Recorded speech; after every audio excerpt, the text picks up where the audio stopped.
In this video, I break down my top 5 DePIN projects that have yet to launch a token, but all of which are expected to launch their tokens this year. So hopefully you like the video. If you do, make sure to subscribe to my channel if you haven't already. And as always, nothing in this video is financial advice. You should always do your own research. All right, let's dig in. I know there's probably some 375 AI fans in here, and I am a huge fan of 375 AI and what they're doing. So they're basically collecting data at the edge, and they're processing that data using NVIDIA chips. So for one, and I'm going to show you all the different hardware that they have and what they're doing exactly, but I have to say, their CEO, this guy, Harry Dewhurst, this dude is a very, very well accomplished individual. He is in his late 30s. He was on Forbes 30 under 30. If you look down here, he was the CEO for 2 years of Linksys. Let's go down here. Very young CEO, I might add, to be a CEO of a company of that nature. His first company that he co-founded, I think, sold for like somewhere in the range of like $380 million, something like that. Absolutely insane. The guy is very, very smart and knows how to execute, obviously. Now, one of the things in particular that's really attractive about this group is that they have a exclusive partnership with this company. Outfront Media has 50,000 billboards across the country. And what they're doing is they're collecting data. You know, and this is a staggering fact, by the way. There's roughly, I think it's close to 80% of commerce is still done offline, right? So actually people going into like brick and mortar and shopping in that way. Now, we've done a really good job of collecting data on people's online shopping habits, but there's still a huge miss when it comes to collecting data for people actually doing physical shopping. And this is what they're trying to address in many ways. So one of their hardware models is this the Edge, 375 Edge. They've already deployed a lot of these across LA. They've also deployed them in some other major cities. They're expanding right now. The way this works, essentially on these billboards, they're setting up 6 cameras. They've got NVIDIA chips right there, and they're able to process all this data at the edge. So pretty cool stuff. It allows them to basically look at all vehicles that are going past. They can see how many people are in vehicles. They can see license plates. They can detect all this in real time. And there's a huge need for this. I mean, public safety, obviously, you like Amber Alerts, that sort of thing. But also, you look at hedge funds. Hedge funds are always looking to get more data and get an edge. This is a data set they haven't had before. In the past, they bought satellite imagery to see like how many cars in a parking lot. But this type of data has not been something that's existed at a large scale that's really had all the edge processing done. So it's really valuable in real time. So massive project being built out here. Now this hardware comes at a price of $50,000. So obviously it's out of a lot of people's price range, but they are going to be offering the ability to actually buy parts of this equipment. So you could invest $1,000, let's say. And you get basically 2% ownership in that hardware at the edge. They're making it a lot easier for people to invest, but they're also launching a version that's going to help them fill in the gaps at the edge. So you have it's called the 375 Street. So it's going to come at a price tag. Don't quote me on this, but I want to say probably around $1,200. Has 2 cameras, also has processing at the edge. But this is for people that, instead of having it deployed for you, maybe you want to deploy it on your own. Maybe you live in an area that has decent traffic, but it doesn't make sense to put a $50,000 unit. Well, in this case, you can set up your own cameras and participate that way and earn tokens. So if you are really into getting your hands dirty and wanting to, deploy your own cameras, you can do so. I have to say, I think this is a really cool project. I think that when you consider the type of data they're gathering, there's going to be a lot of use cases for it and a lot of demand for it that I don't think people even are scratching the surface on yet. I think there's going to be a lot of really large future use cases. The other thing I'll say, though, is that you can actually participate for free today using their 375 Go app. They have tremendous coverage already. But this is actually gathering data on network connectivity, network speeds, etc. And I will say, Harry in a prior life utilized and sold a lot of data that's very much in line with the data they're collecting here. And they have collected a lot of data using this product already. I wonder I forget where the map is for that, but they have people that have mapped hexes all over the world. I mean, it's pretty remarkable what they've been able to do. But I do think, they're doing things right in a lot of ways. They have really good leadership. They're collecting really valuable data, of course, but on the other end, they have ways to participate for everyone. They have a free app you can participate with. They have, if you are the type of person that wants to deploy the hardware yourself, they have that option coming. And then if you're hands off, well, you can invest in their edge and you can do fractional ownership. So I think really smart the way they're going about it. I also have an interview with their CEO I posted a couple weeks ago. Highly recommend checking that out. In fact, I want to show you what some of this looks like. Look at this stuff. They're getting every vehicle. They have IDs for every vehicle. You can see how many passengers are in each vehicle. Pretty remarkable stuff. And I do believe that project has a lot of legs. They are expecting to have their token launch in Q3. So certainly want to keep an eye out for, but you can download the app today and start participating in earning tokens before the launch. So it's a little spooky. It is a little bit big brother, isn't it? But hey, somebody's going to do it. There's no doubt about it. Somebody's going to end up doing it. So why not be an early investor in a project that is going to capture that data set?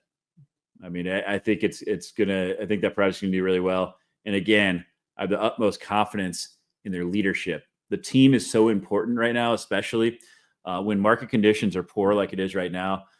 You really, really have to have a team that can execute. And you want a team that's committed. So really, really important stuff there, guys. Wingbits is a really solid project, guys. So it used to be that flights were tracked strictly by radar. And you kind of have this blip on the system. You didn't have a whole lot of details around where flights were. Now they have something called ADS-B. It's called Automatic Dependent Surveillance Broadcast. So let me show you how this works essentially. But you have this digital snapshot of a plane now where it sends out a signal using its onboard tools. So you have precise location data, you have the velocity, aircraft ID, just a ton more data than just radar. But the problem is you have to have something that collects that data at the ground. And that is what Wingbits is building out. Essentially, you have these antennas you can set up on your roof, and you can capture this data from the airplanes. And what they're doing is they're getting these things all over the world deployed. So if you look at the map here, you can see all the flights that are being tracked. It's pretty cool stuff. You can click on a specific aircraft. You can see what type of aircraft it is. So for people that are flight geeks, you could certainly have a lot of fun on here looking at different flights. If you live next to an airport, it'd be kind of fun to watch the flight come in and see what flight is coming. Yeah, a ton of airplanes. And it's not just the US, guys. It's all over the world. All over the world.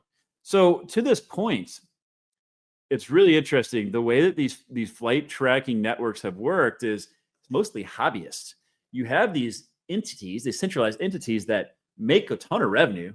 And then they basically have flight enthusiasts all over the world. They send equipment to that set up these devices. They don't get paid anything. They just get free access to the flight tracking software.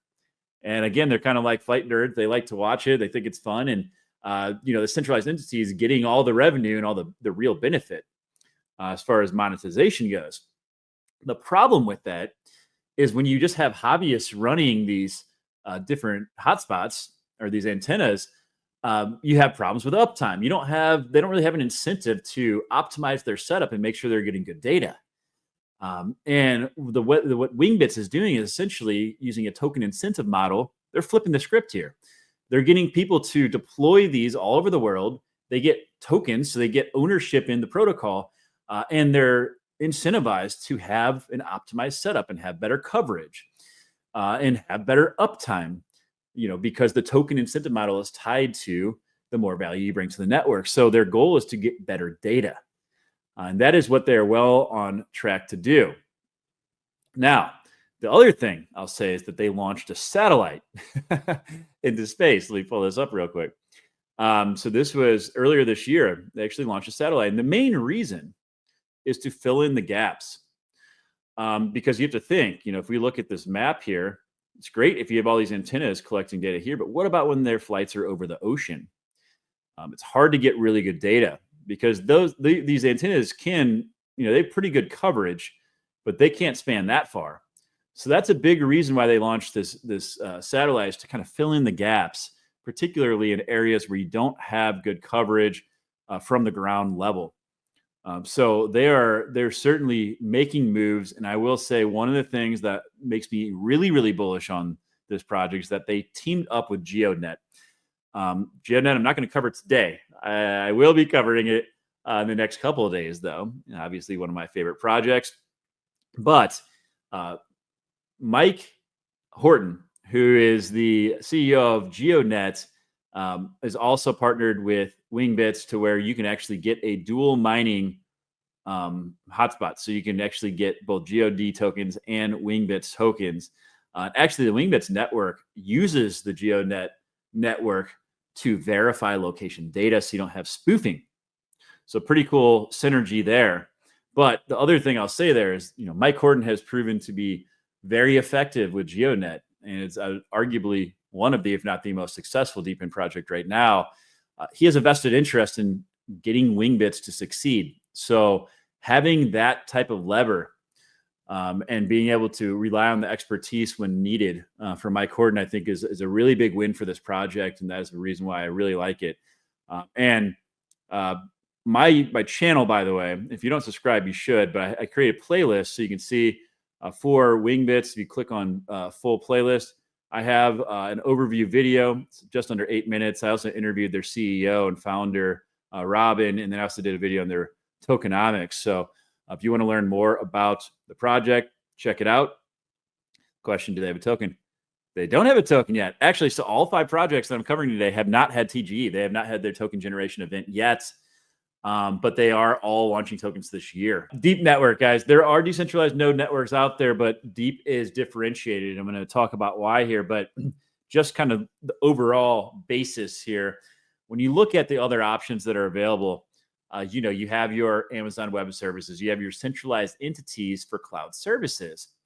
Well, I think we've seen enough instances in recent history where you see outages, you see data leaks, incredibly costly, not to mention, you have generally really inflexible contract terms. They charge an arm and a leg. There's a lot of problems with centralization. Well, DeEEP is fixing that with their node, and I would highly recommend taking a look at their hardware. Right now, they've sold out all their batches, and you can join the wait list for when the next batch opens. But essentially, it's plug and play, guys. Super easy to set up. Incredibly easy to set up, actually.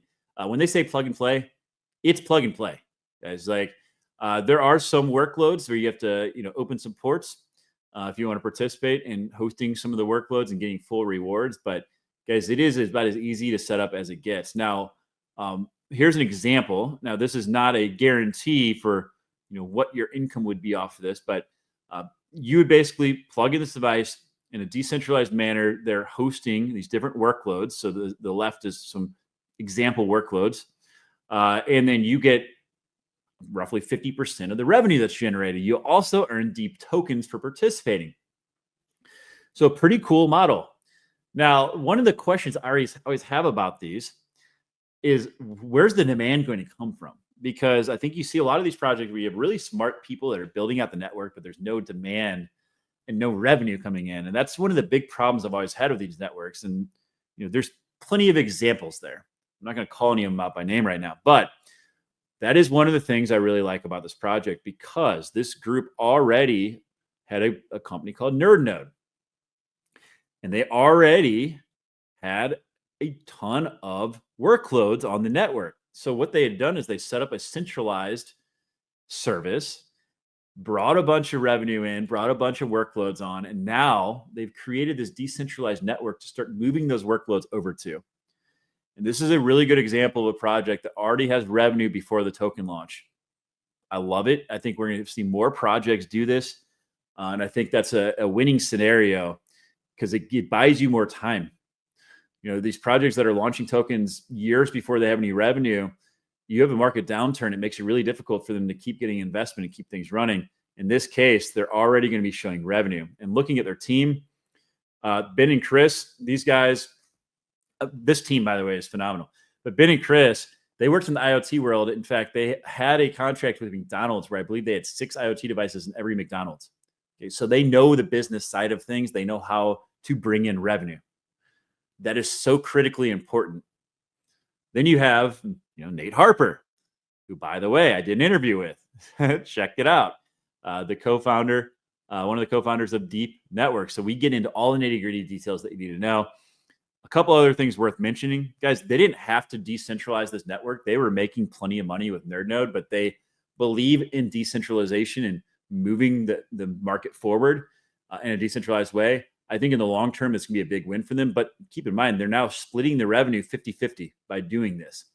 But I think in the grand scheme of things, it's going to be a much better move. The other thing I want to point out is, compared to a lot of other projects that will just continue selling hardware, guys, they're only expanding the network to make sure they're matching supply and demand. So they don't want to sell more hardware than they have demand for. And that is why they're doing these batches. I think that says a lot about the team, because this is you're seeing this with a lot of DePIN projects where they're just going to keep selling hardware where there's no clear path to revenue. And that is not a sustainable business model. And that's one of the biggest red flags, in my opinion, in DePIN right now to look out for, is projects that are really focused on selling hardware, not focused enough on actually driving revenue. And obviously, I think it's one thing to say it. It's one thing to put your money where your mouth is, and they're doing it. They could be selling a lot more hardware, and they are certainly throttling the speed of growth on the supply side to match the demand side. I really like what they're doing here. So check it out, guys. DeEEP Network. Go ahead and sign up for the wait list. But highly recommend taking a look at this project. We don't know when the network or the TGE is going to be. I think, if I were to guess, Q3. Dabba Network, they're bringing Wi-Fi to India. 1.4 billion people in the Indian population, 70% of which are under the age of 35. Very young population. Very different than most of the demographics of other countries today. What's pretty wild, though, is only 50%, roughly 50 to 60%, have access to internet connectivity. The vast majority of those people are using cellular networks. They kind of surpassed Wi-Fi infrastructure altogether and just moved straight to using cellular plans. The big problem now is that the telecoms are having trouble keeping up with the demand. They're finding that in India, the growth in bandwidth usage is expanding faster than anywhere else in the world. And the Wi-Fi infrastructure only covers about 5% of the population. So Dabba is set out to fix that problem. Now, when you look at India, really there's internet coming in from the ocean into 2 different areas on both sides of the country. And to this point, the Indian government has really run the show as far as trying to get broadband infrastructure across the country. They've been working on this for the better part of like 30 years. They've done a really good job of getting internet infrastructure built underneath the highways and the railroads in pretty much the edge of the towns and cities. But the last mile has been where the big problem is. It's very tedious and very costly to bury cables and bring them to the different buildings and different infrastructure within these towns and cities. And that's kind of where things have gotten held up and where the bottleneck has been. And that's where Dabba is flipping the script here. They're working with these what are called LCOs, or local cable operators. In India, for let's say a town of 200 or 300 people, there's a person, and they're called a local cable operator, that they started these smaller businesses for their town, and they have built it around setting up satellite TV for the 200-300 people in their local community. And it was a really good business plan for a while, but the problem has been that, just like most areas of the world, people are looking to cut the cord, cut the cable, and move to streaming services. So they're actually leveraging these partnerships with these LCOs to help them shift their business model to now building out Wi-Fi infrastructure. They also have the backing of the Indian government. They help the Indian government write up their telecom policy. So they have the backing from the government, which is obviously a huge win as well. So I think Haram, who's their CEO, says frames it pretty well here. There's 150,000 of these LCOs, these local cable operators, that need to shift their business model. There's roughly 750 million underserved users that don't have access to Wi-Fi or broadband. So using the DePIN model, essentially, you can invest in the infrastructure. This is a model I think we're going to see more and more of, where they manage the install for you. WeatherXM is doing a similar scenario right now, where they are allowing you to invest in the weather stations. They're getting deployed in the countries where it's needed. This is really going to be huge in matching supply and demand. Now, if you look at Dabba, they've sold a total of 13,000 hotspots. They've now installed 5,187 of those. This number is ticking up. I've been keeping a close eye on it. They've already had over 12,000 terabytes of data over the network. They're only installing these where they're getting usage. It's also worth noting that they just brought on 8 more LCOs, and they're expanding now. So they kind of, at the beginning, brought on a few LCOs that they felt really comfortable with to start getting these hotspots deployed.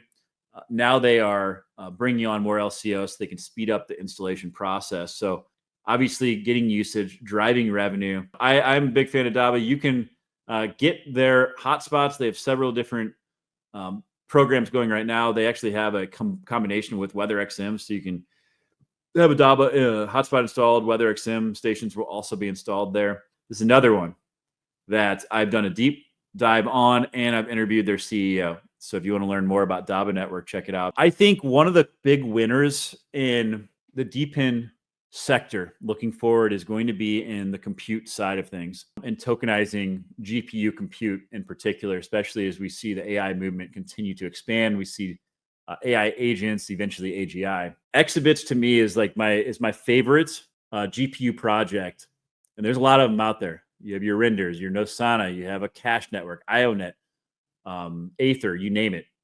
To me, Exabits is the one that I'm most interested in having exposure to. And I'm going to explain why and how it actually gets you exposure to a lot of the other GPU projects at the same time. So what they're doing is quite different from a lot of the other GPU projects. Exabits is building out legitimate data centers all over the world. In some cases, thousands of high-end NVIDIA GPUs. You can see here across the US. They not only have them in North America, they have some in Europe. They have some in Asia as well. Their team is stacked. They brought a lot of people from the Web 2 space over that know how these GPU data centers work. And it's not an easy task. There's cooling systems. There's fine-tuning of the GPUs. You think about like what happened with DeepSeek, right? There's going to be all these advancements when it comes to compute. They have the team that knows how to pull it together, guys. And when you look at the other projects that are sourcing from them, you have a Cache Network, you have Render, you have Aether, okay? IONET should be on here. There's IONET right there. Because let's be real, right now, for AI startups, one of the biggest costs right now is GPU, resources. Their options are to go through your likes of AWS, your Google Clouds, very inflexible contract terms. A lot of those centralized entities are using the best resources internally. So it's a really big bottleneck and a really big problem for AI startups. Exabits is looking to change that by democratizing AI compute. It's also worth mentioning, like I said, that these other groups are sourcing from them. That's because they have these AI data centers. The other thing I'll say is that they have $12 million in annual reoccurring revenue already. In December, they raised another $15 million on a $150 million valuation. Okay, Exabits is going to be a monster, in my opinion, in the space. The money's there. The backers are there. I think it's flying majorly under the radar. And their token launch is expected to happen in Q3. So one to definitely keep on your radar. And I think a lot of these GPU projects are going to do well. But to me, this one is differentiated from the rest. And because the other projects are sourcing from them, again, you get exposure to all those other projects by getting exposure to Exabits. So definitely my number one GPU project. And those are my top 5 DePIN projects that have yet to launch a token, but are expected to launch their tokens in the second half of 2025. Hopefully you like the video. I'm also going to be dropping a video that covers all of the DePIN projects I've covered to this point, as well as a handful of new ones. And I've also been doing live streams almost every day at 1 p.m. Central Standard Time.